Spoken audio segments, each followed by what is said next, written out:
The killer was never caught. Over 17 years, 8 couples were found murdered outside Florence. Same pattern, same silence, same unanswered questions.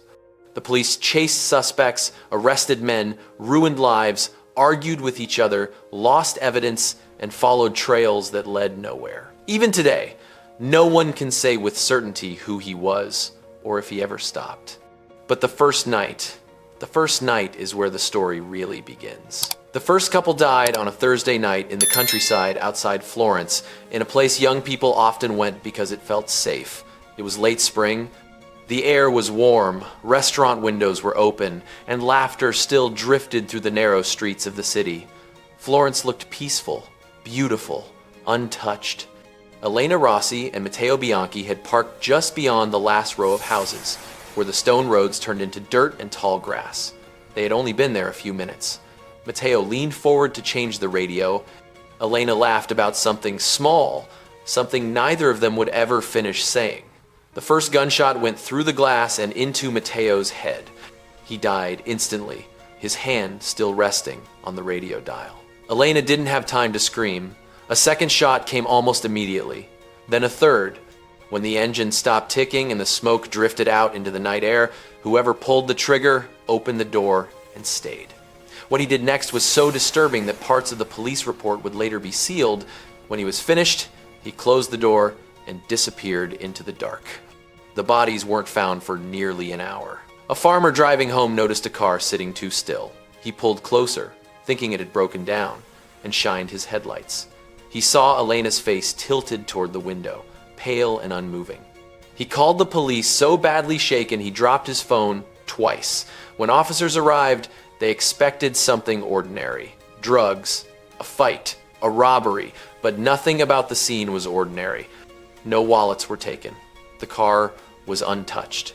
There was no sign of struggle, just 2 young people positioned like they had fallen asleep. Florence woke up to the news slowly. A short article appeared in the morning paper. Young couple found dead outside city. Police said there was no danger to the public.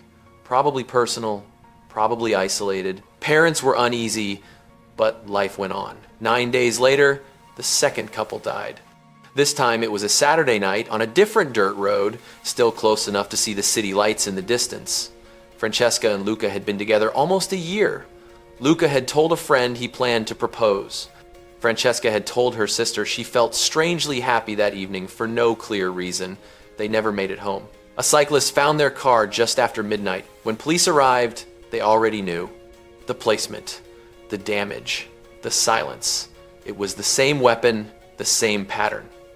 But this time, there was something else. A small symbol traced in dust on the back window. Simple, careful, deliberate. Police did not release it to the public because now they had to admit what they had feared. They were not dealing with coincidence. They were dealing with someone who planned. Florence changed within days. People stopped driving into the countryside. Lovers stayed in cafes instead of fields. Windows closed earlier. Streets emptied faster. Patrols doubled. Detectives worked nights. Unmarked cars sat for hours in quiet places. Then the third couple was found. Same pattern, same placement, same symbol. And this time, under the windshield wiper, a photograph. Blurry. Taken from a distance, it showed a couple sitting in a car, laughing, unaware. That was the moment Florence understood something was hunting them. The city was tense, but no one knew exactly why. The killings weren't random, they were methodical, precise, and terrifyingly personal. Detectives began tracking patterns, looking for common threads in the victims' lives. Age, relationships, routines. Nothing obvious connected them. Each couple was different. Wealthy, middle class, students, young professionals. They had different cars, different apartments, different friends. The only thing that tied them together was the manner of their deaths. Always shot in parked cars, always late at night, always outside the city, always alone. And always that symbol etched in dust, so carefully placed that it seemed almost like a signature. At the police station, the investigation turned into a labyrinth. Officers worked in shifts, analyzing maps, comparing timelines, interviewing family members, friends, neighbors. They checked every lead, every suspicious call, every stranger who had been near the victims. Yet nothing added up. Every clue dissolved into confusion. The media, hungry for stories, started calling him the Shadow of Florence. Headlines speculated wildly. Some said it was a single killer, others suggested a group. Rumors of cult activity swirled, fear took hold in the city, people stopped walking alone at night. Young couples avoided parking in secluded areas. Even the police felt the tension in the streets, a constant unease that they could not explain. Then came the letters. Short, typed notes left on doorsteps of families who had reported sightings of strangers near their homes. Each letter was signed with a symbol matching the ones found at the crime scenes. No threats, no explanations, just the symbol.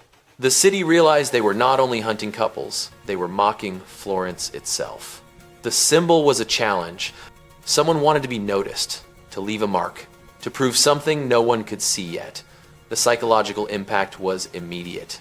Fear was no longer just about physical danger. It became paranoia, suspicion, a constant whisper that anyone could be next. By the 6th month, the killer became brazen.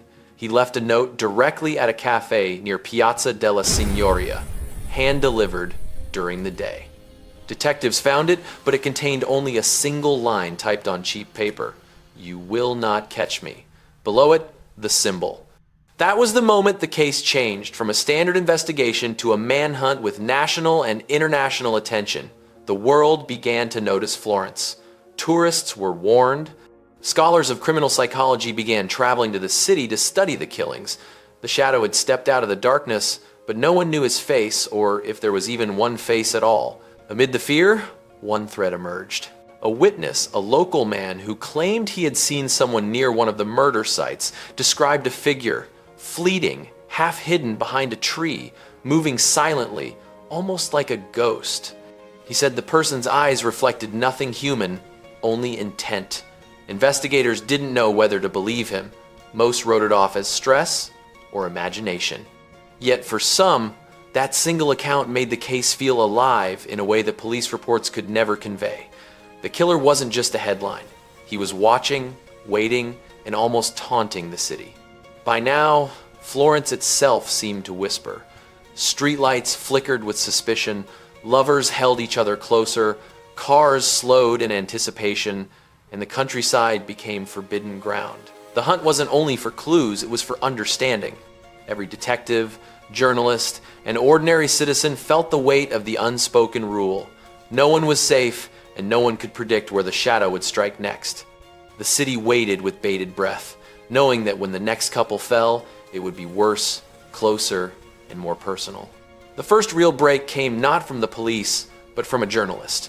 Marco, a seasoned reporter with a reputation for digging where others feared to tread, had been following the case since the very first murder. He spent nights walking the quiet streets of Florence, retracing the victim's last known movements, talking to neighbors, bartenders, taxi drivers, anyone who might have glimpsed the shadowy figure. And then he noticed it. A pattern in the randomness, a rhythm hidden beneath chaos. The couples weren't just chosen randomly. They were chosen for their routines, the places they felt safe, the quiet moments they believed no one was watching. The shadow didn't strike for thrill alone, he studied intimacy, he preyed on trust. One night, Marco received a tip from a source claiming to have seen a car parked near the Arno riverbank late at night, the same area where one of the later victims had been killed. The description was vague. A dark sedan, license plate partially obscured, driver's face hidden under a hood. Marco knew it wasn't enough for the police, but it was enough for him to follow. For hours, he trailed the car, keeping a distance, heart racing as Florence's narrow streets twisted around him. And then, suddenly, the car stopped near a dimly lit alley. A figure stepped out. Tall, lean, moving silently, glancing over his shoulder as though aware of eyes on him. Marco froze. The man turned, and in that instant, Marco saw something that would haunt him forever. The calmness in his face, the absence of guilt, the certainty that he could vanish into the night and no one would ever find him. The next morning, the police dismissed Marco's report as fantasy. But Marco couldn't let it go. He spent days piecing together maps, cross-referencing the murder sites, tracing back years of sightings that had been ignored. Slowly, a chilling portrait began to emerge. The shadow wasn't just one man. He could be a network or perhaps a single mind so meticulous that he left no trace. Each move was calculated, each symbol deliberate, and somewhere in Florence, he was watching them all, waiting to make the next strike when least expected. As Marco dug deeper, the city itself seemed to close in. Cafes were quieter, street corners darker, couples whispered rather than laughed. Florence had become a stage, and the shadow, the invisible conductor of terror. Marco's articles began to stir the public, drawing attention from international investigators and criminologists. But the closer he got, the more dangerous it became. Anonymous letters arrived at his office, typed, unsigned, each containing just one word: stop. The symbol, always the same, was stamped in black ink at the bottom. His editor begged him to quit. His friends warned him to leave Florence, but Marco couldn't. Something about the shadow's audacity, his ability to manipulate fear, made Marco obsessed. He needed to see the next move. Then came the night that changed everything. A couple parked on the outskirts of the city, just like the others, was attacked. But this time, something went wrong. One of them survived. She didn't remember the details clearly, but she remembered the face, the method, the symbol left behind. And she remembered the eyes, cold, empty, and yet intelligent. Her testimony gave the first true description that law enforcement could use. Finally, there was something concrete, a fragment of the shadow in the real world, a thread to pull on, a crack in his invisibility. But that thread would lead Marco and the investigators into a maze more twisted than any street in Florence, and the deeper they went, the more the city seemed to conspire against them. The shadow had made a mistake. But the mistake wasn't going to save anyone easily. It was the invitation to a chase, a challenge to those who thought they could catch him. And Marco realized, with a chilling certainty, that the story was no longer about reporting, it was about survival. Every corner, every alley, every abandoned lot could be the site of the next horror.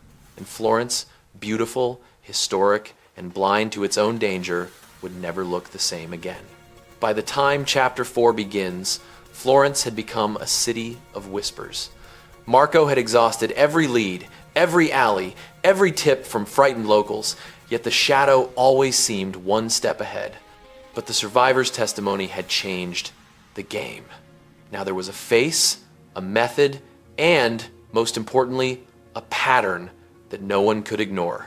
Marco worked tirelessly, sketching maps, timelines, and photographs, connecting the dots that the authorities had dismissed for decades. He realized the killings weren't just random acts of violence, they were a twisted puzzle, a signature laid bare in blood and symbols. Late one evening, as the city's lights reflected off the Arno River, Marco received a call. The voice was distorted, untraceable. "You're closer than you think," it said. No name, no threat beyond the simple assertion. The line went dead.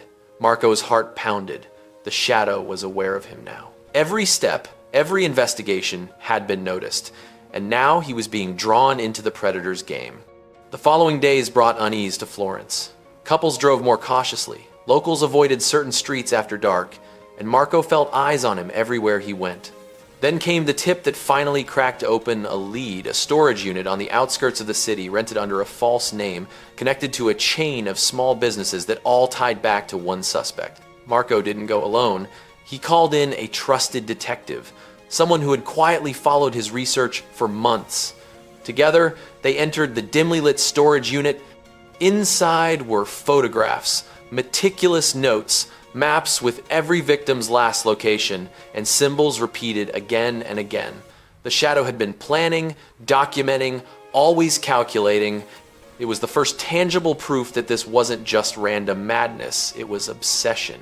And somewhere in those notes, Marco found a chilling hint, a plan for the next strike. Whoever the shadow was, he was meticulous, confident, and far from done. Marco felt the weight of the city pressing in the knowledge that a single mistake could mean another life lost. But the most terrifying discovery wasn't the planning, it was the familiarity in some of the photographs. Faces of locals who had been interviewed by Marco months earlier, people he had passed on the streets, even the ones who had laughed at the news coverage. The shadow wasn't just outside Florence, he was woven into it, embedded. Someone who could walk unnoticed, someone no one would suspect. As Marco left the storage unit, clutching evidence that could finally lead to a breakthrough, a shadow detached itself from the darkness across the street. A figure, tall and impossibly still, watched him. Marco froze. The eyes were the same he had seen months ago, empty yet calculating, a predator aware of every move. The shadow knew he had been discovered, and now the game had changed. No more hiding. The predator was ready to strike again, and this time, Marco realized he might be the target. Florence's quiet streets no longer felt safe, and Marco understood that uncovering the truth would demand more than investigation. It would require courage, cunning, and a willingness to confront a darkness that had eluded justice for decades. And somewhere behind those calculating eyes, the shadow waited, patient and merciless, for the next moment to challenge anyone brave enough to follow him. The night was thick with fog, curling through Florence's narrow streets like a living thing. Marco couldn't shake the feeling that every corner hid eyes, that every footstep echoed the shadow's own calculated pace. Months of research, interviews, and late-night stakeouts had led him here, an abandoned villa on the outskirts of the city, rumored to have been used by the shadow for clandestine meetings, a place no local dared enter after dark. Marco's hand tightened around the flashlight, its beam cutting through the oppressive darkness, illuminating peeling paint, shattered windows, and graffiti that hinted at obsession. Each step forward sent creaking floorboards into the silence, a warning that someone or something was aware of his presence. His detective partner whispered, "Stay sharp, he knows we're coming." Marco nodded, every sense alert. Inside the villa, the walls were covered in photographs, maps, and strings connecting faces and locations, proof of a methodical mind behind the chaos. The shadow had meticulously documented every victim, every failed attempt, every close call, all in plain sight, as if daring someone to discover it. And tonight, Marco realized, the dare was personal. Suddenly, a sound soft, deliberate echoed through the hall. Marco froze. A shadow moved across the doorway. His heart pounded as he whispered to his partner. The figure didn't run. It watched, silent and patient. Marco took a slow step forward, then another, and then the shadow moved again, disappearing into the dark corners of the villa, leaving only the faint echo of deliberate footsteps. They followed, carefully, the tension building with each silent step. And then, in a back room, Marco saw it. A desk covered in journals, detailed sketches of Florence's streets, and a final, chilling note, a plan for the next attack. But the most shocking revelation was a photograph pinned above the desk. Marco himself, unknowingly photographed while walking the streets weeks earlier, evidence that the shadow had been tracking him long before he had even suspected. The shadow wasn't just a killer, he was a hunter, patient and precise, orchestrating terror like a maestro conducting a symphony of fear. Marco's stomach tightened. Every move he had made, every lead he had followed, had been anticipated. He realized then that the confrontation tonight wasn't about justice, it was about survival. A sudden movement. Marco spun, flashlight sweeping the room. The shadow was there, at the far end of the hall, face partially obscured by darkness, eyes glinting with calculated amusement. "You think you can stop me?" a low voice rasped. Marco swallowed, knowing this was no ordinary criminal. This was a mind that thrived on chaos, a predator who had survived decades by staying invisible. And then the shadow vanished again, leaving a taunting message scrawled across the wall in black ink. "You're next if you don't understand the rules." The villa felt alive with menace. Every shadow a threat, every echo a warning. Marco knew they had the evidence, but confronting the man behind it? That was a different challenge, one that would push him to the edge of fear, cunning, and endurance. As they exited the villa into the foggy streets, Marco felt it in his bones. The shadow was no longer hiding. He was watching, waiting, and preparing for the ultimate move. Florence itself had become a chessboard, and Marco was now both player and pawn. The real hunt had begun, and there was no turning back. Marco spent the following days in a haze of determination and exhaustion. Florence, with all its beauty and history, had become a labyrinth of fear. Every street, every piazza, even the quiet canals whispered reminders of the shadow's reach.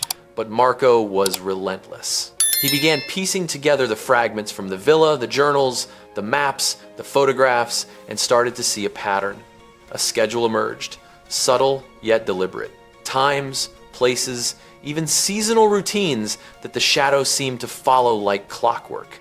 He set up surveillance, cameras hidden in plain sight, lights rigged to capture any movement, every motion tracked. He coordinated with his team, though he felt the weight of secrecy pressing down any leak could tip the predator off, and Florence could pay the price.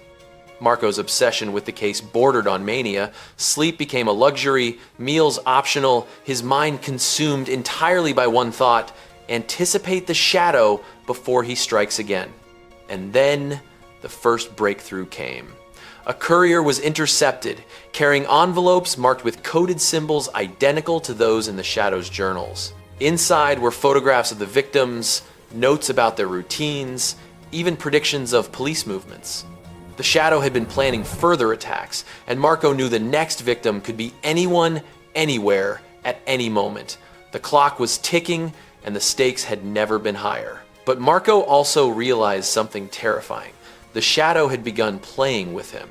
He found subtle clues, almost like breadcrumbs left, intentionally messages hidden in the background of photographs, streets marked in red ink that led to dead ends, taunts written in letters sent anonymously to his office. The predator was turning the hunt into a game, and Marco was being forced to play by his rules. One night, as the fog rolled thick across the Arno, Marco received an anonymous tip.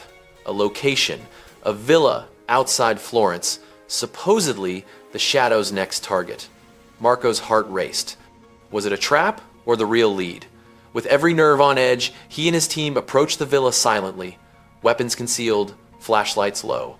The gates were unlocked, almost inviting. Inside, the air was thick, smelling of old paper, dust, and something far more sinister: anticipation, malice, and the quiet confidence of a predator who believed he could outsmart them all. As they searched, Marco noticed something he hadn't before: a series of footprints, smaller than a man's, weaving through the debris. They led toward a back room where the shadow was supposed to strike next. Then a door slammed somewhere else in the villa. Marco spun, adrenaline surging, heart hammering. Shadows danced across the walls. The trap felt alive, orchestrated to perfection.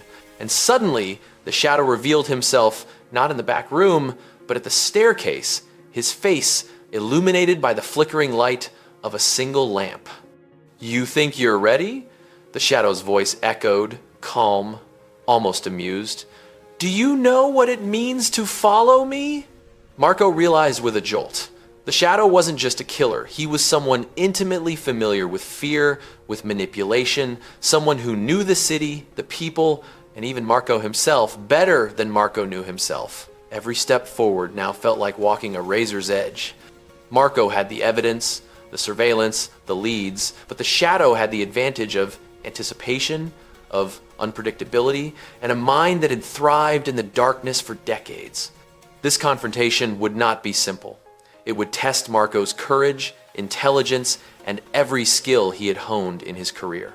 And as the shadow melted back into the darkness of the villa, leaving only the faint echo of mocking laughter, Marco knew one thing with certainty: the game had just begun, and Florence would never feel safe again until the shadow was caught, or until he decided to strike one final, untraceable blow. Marco spent the next hours preparing the trap with meticulous precision. Every camera, every motion sensor, every possible angle was accounted for. Florence at night was quiet now, almost unnervingly so, but Marco could feel the city holding its breath. The shadow had always been unpredictable, but Marco had learned to anticipate patterns in chaos.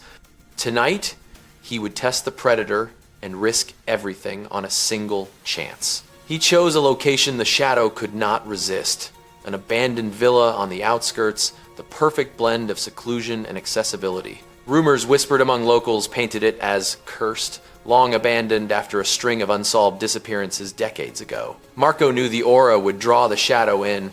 He was a creature who thrived on fear, history, and control. Hidden in the shadows, Marco and his team waited, radios muted, hearts pounding. The hours dragged on like lifetimes. Every creak of the floorboards, every distant footstep, every whisper of wind set nerves alight. Marco replayed every clue, every symbol, every coded letter.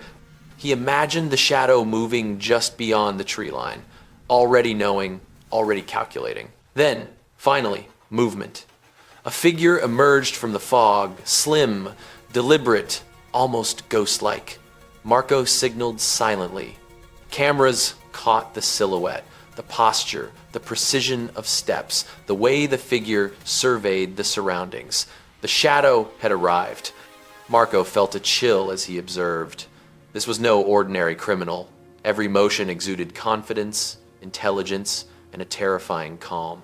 The shadow paused, sniffing the air almost instinctively, and for a moment, Marco wondered if the predator could sense them too. He pushed the thought aside. Hesitation now would be fatal.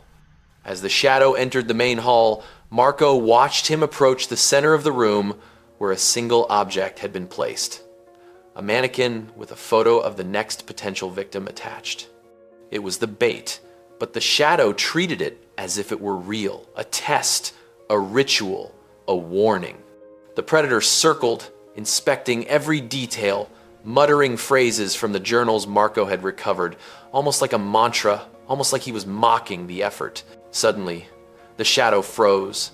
Sensing movement, Marco caught the glint of eyes in the shadows. He signaled his team. The first step of the trap was about to spring. But the shadow had anticipated a corner, a blind spot, a weakness. He moved with speed that was almost unnatural, vanishing into a hidden corridor behind a false wall, leaving Marco momentarily disoriented. For a tense, unbearable moment, silence reigned. Marco could hear nothing but his own heartbeat, the distant foghorn from the Arno, and the soft creak of the villa settling around them. Then, a whisper, a taunt in the darkness. "You think you can play my game? Florence has always been mine." Marco felt the weight of the predator's words, the centuries of fear the shadow embodied, the countless victims left behind. This was no longer just a hunt, it was a psychological war. Every instinct screamed danger. Every lesson screamed patience. Every skill screamed that one misstep would cost lives. And then, a sudden flash, a trap sprung, lights illuminating the shadow for just a heartbeat. Marco and his team moved. The chase was on. Shadows twisted, walls became corridors of danger, and the night became a labyrinth of terror and cunning. Marco realized that catching this monster would not just require strategy, it would require courage bordering on recklessness and the willingness to go where few dared. As the shadow disappeared into the villa's deeper shadows, leaving a trail of manipulated chaos behind, Marco whispered to himself, a vow hardened in the dark. Tonight, Florence will not be a graveyard again. Tonight, the shadow will be stopped, or someone will die trying. The villa was silent now, but every corner seemed alive. Marco and his team pressed forward cautiously, flashlights slicing through the thick darkness, shadows leaping and twisting along the cracked walls. Every creak of the floorboards echoed like a warning, every shifting curtain a potential trap. Marco's heart pounded in rhythm. With the anticipation the shadow had to be close, he could feel it in the air, in the cold, in the weight of the silence. Then, a sound. A faint shuffle, deliberate, measured. Marco froze, signaling his team to stop. The shadow was here, moving through the darkness as if it owned the space. Marco's mind raced. He knew this monster's patterns. He'd studied them for months, but nothing prepared him for the predator's unpredictability in real time. Ahead, A doorway led into a large hall, dust motes floating in the flashlight beams, and there he was, the shadow, motionless, almost statuesque, his back to Marco, studying a collection of photographs pinned to the wall, evidence of past victims, meticulously arranged. Marco realized something chilling. This was more than murder. It was a ritual. Each victim a message, each image a trophy, each detail a signature of obsession and cruelty. Marco stepped forward slowly, voice steady but firm. It's over. Step away. The shadow didn't move. The predator's head turned just slightly, and in the dim light, Marco could see the glint of a calculating smile. Eyes dark, cold, unreadable. A thrill of danger rippled through the air. This was no ordinary confrontation. This was a battle of minds.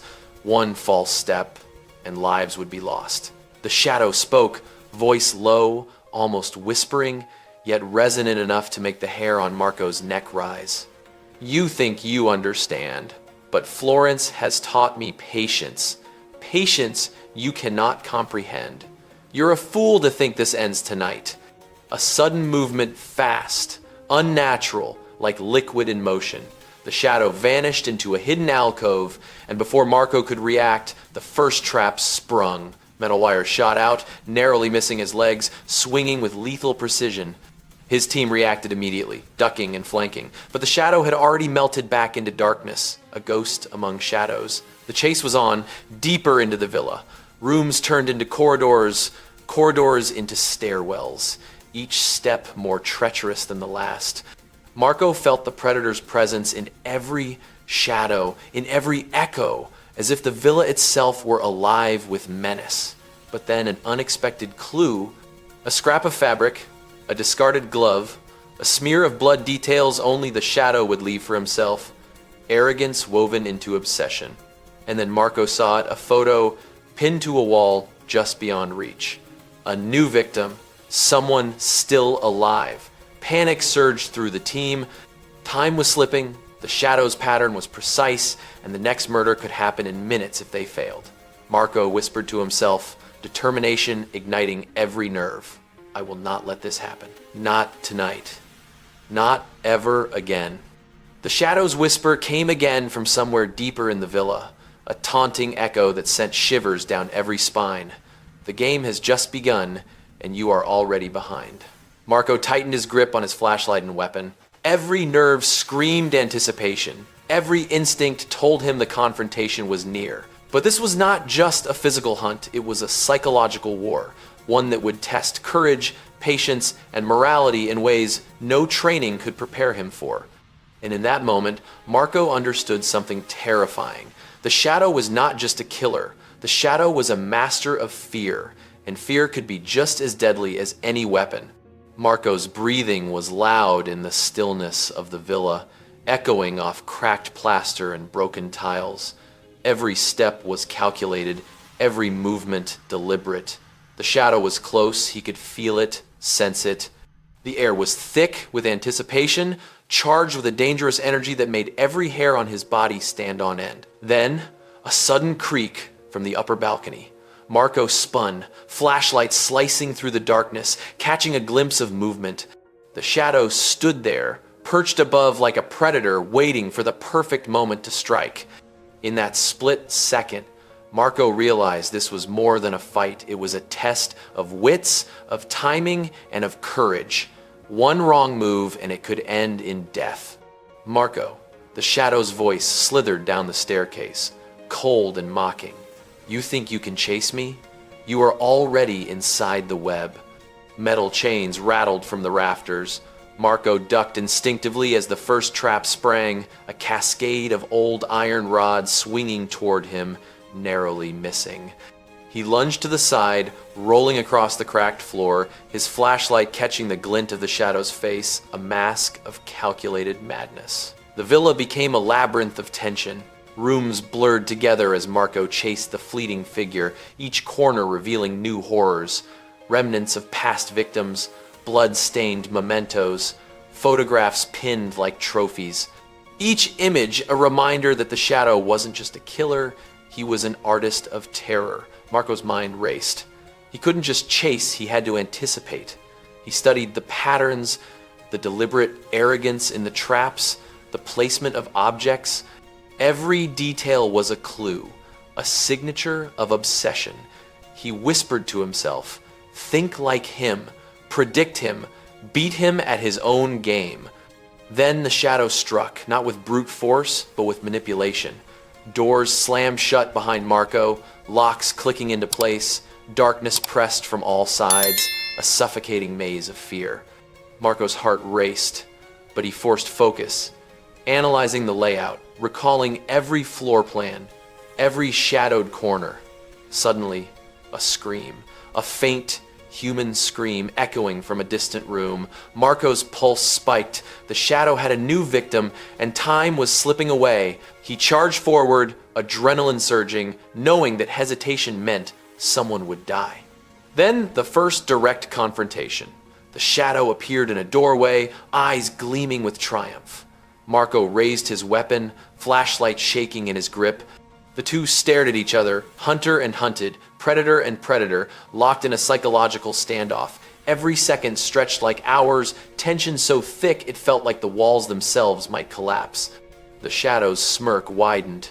"You're predictable," he hissed. "Always one step behind." "You'll see, Marco. This is just the beginning." With a sudden lunge, the shadow disappeared into another hidden passage, pulling Marco deeper into the villa's twisting corridors. Marco's team tried to flank him, but every path seemed to fold back on itself, every hallway leading to more darkness, more traps, more terror. The shadow was everywhere and nowhere, a ghost woven into the very structure of the villa. Marco clenched his jaw, determination burning in every fiber. "I will not fail. I will not let this monster take another life." Every nerve screamed, every sense heightened. He knew the shadow's game was about fear, about chaos, about control. But Marco also knew this. Fear could be fought, chaos could be outsmarted, and control could be taken back. The air was thick with the metallic scent of old blood and dust. Marco's boots echoed softly on the cracked tiles of the villa, each step a calculated gamble. He knew the shadow was close, watching, waiting for the perfect moment to strike. Every corner held a secret, every doorway a trap. But now, Marco could feel the tide shifting. He was learning the rhythm, the patterns, the twisted logic of his predator. Then, a flicker of movement at the end of the corridor. The shadow appeared, just beyond the dim glow of Marco's flashlight, silhouette sharp against the faint moonlight streaming through a broken window. Marco froze for a heartbeat, studying him, memorizing every twitch, every calculated step. The shadow's mask reflected the light, eyes glittering with a mix of madness and amusement. "You've come far," the shadow's voice slithered across the hall, taunting. "But far isn't safe. Far is where the nightmare begins." Marco advanced cautiously, each step measured, mind racing. He knew rushing would play right into the shadow's hands. He scanned the room, broken furniture, fallen chandeliers, walls etched with symbols. This villa wasn't just a building, it was the shadow's mind made flesh. Every room a puzzle, every object a weapon. Suddenly, a trap sprung, a hidden blade swinging from the ceiling. Marco dove, rolling across the floor, feeling the cold air brush past his shoulder. Heart hammering, adrenaline blazing, he forced himself to remain calm. "Predict him, don't react, control the space," he whispered under his breath. The shadow vanished, only to reappear behind a partially collapsed wall. Marco swung the flashlight, catching a glimpse of him masked, twisted into a grin, hands ready to strike.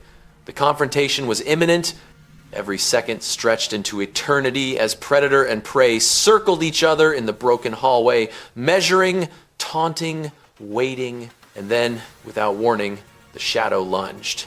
Marco sidestepped, grabbing a heavy iron rod from the floor. They clashed, metal against metal, the echo of strikes ricocheting through the villa like gunfire. Each blow was not just physical, but mental, a battle of wills, a test of nerve. Marco could see the man beneath the mask now, hear the calculated breathing, the faint tremor of pride mixed with fear. But Marco had something the shadow didn't: clarity. He had patience, focus, and the knowledge that one mistake would be the shadow's last. With a sudden feint, Marco maneuvered behind him, catching him off guard, and slammed the rod against the wall, pinning the shadow's arm. The mask tilted, eyes widening in shock. Marco had broken the rhythm. "You underestimate me," the shadow hissed, but his voice carried a tremor.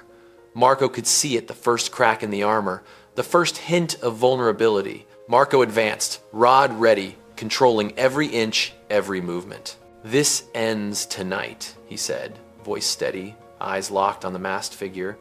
The shadow's smirk faltered, replaced with a flicker of fear, the villa itself seeming to hold its breath. In that moment, time slowed. Every step, every sound, every shadow became critical. Marco's focus sharpened until the world was reduced to just him, the shadow, and the thin line between life and death. And then, with a final, precise move, he disarmed the shadow, sending the mask clattering across the floor, revealing the face behind the legend, a man, human, fallible, defeated.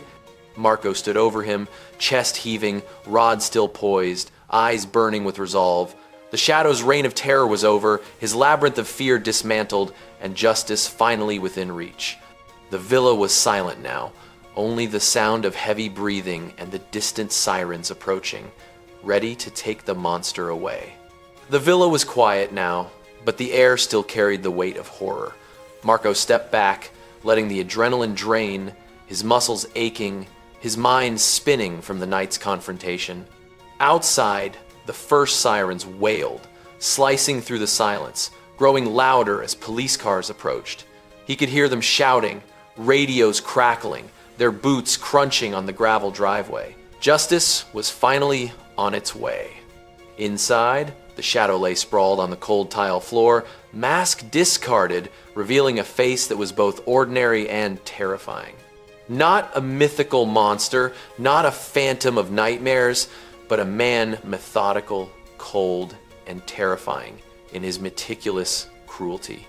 Marco crouched beside him, studying the subtle signs, the trembling of his fingers, the shallow, uneven breathing, the faint panic in his eyes. For the first time, the legend had a human heartbeat. The police stormed in, guns drawn, flashlights sweeping over the wrecked villa. "Get down," they barked, but Marco raised his hands calmly. "He's in custody," he said, nodding toward the shadow pinned beneath the rod. Officers swarmed, cuffing the man, reading him his rights, their faces a mixture of relief and disbelief. The story they had heard all these years, a tale of terror, obsession, and death, was now standing right in front of them, defeated and fallible. Marco felt a strange weight lift. The nightmare wasn't just over for him, but for the countless families, the quiet victims whose lives had been shattered over decades. He thought of the women, the couples, the lovers who had disappeared, their stories tangled in the web of fear the shadow had spun. And yet, there were still unanswered questions, evidence to gather, secrets hidden in the villa's corners, the shadow of doubt about whether he had truly uncovered the full truth.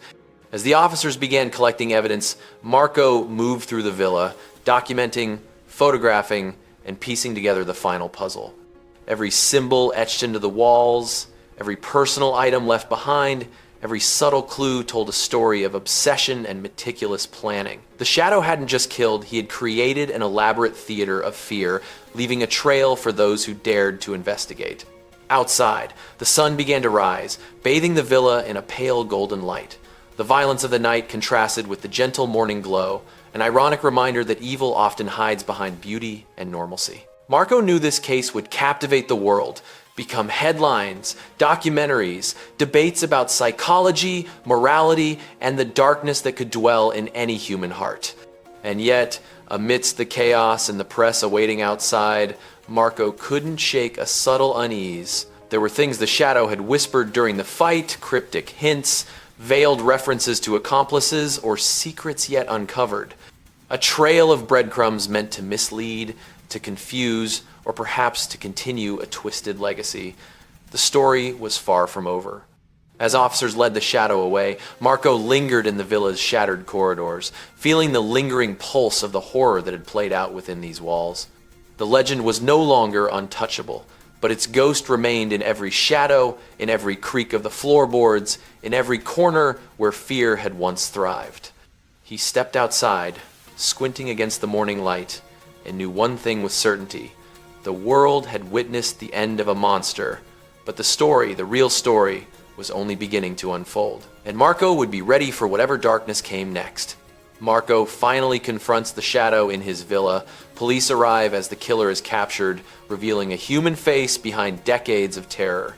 The villa holds clues and remnants of the shadow's obsessive, methodical crimes. While the immediate threat is over, cryptic hints and hidden secrets suggest the story isn't fully complete. The chapter ends with relief, but also tension, setting up intrigue for the next phase of the investigation. The investigation unravels the shadow's final secrets. Hidden letters, journals, and photographs reveal twisted motives, connections to wealthy local families, and long-buried scandals. While the main killer is caught, questions linger. Were there accomplices? Could some crimes still be unsolved? The town breathes a cautious sigh of relief, but whispers of the past continue to haunt the streets, leaving viewers with a chilling sense that the darkness never fully disappears.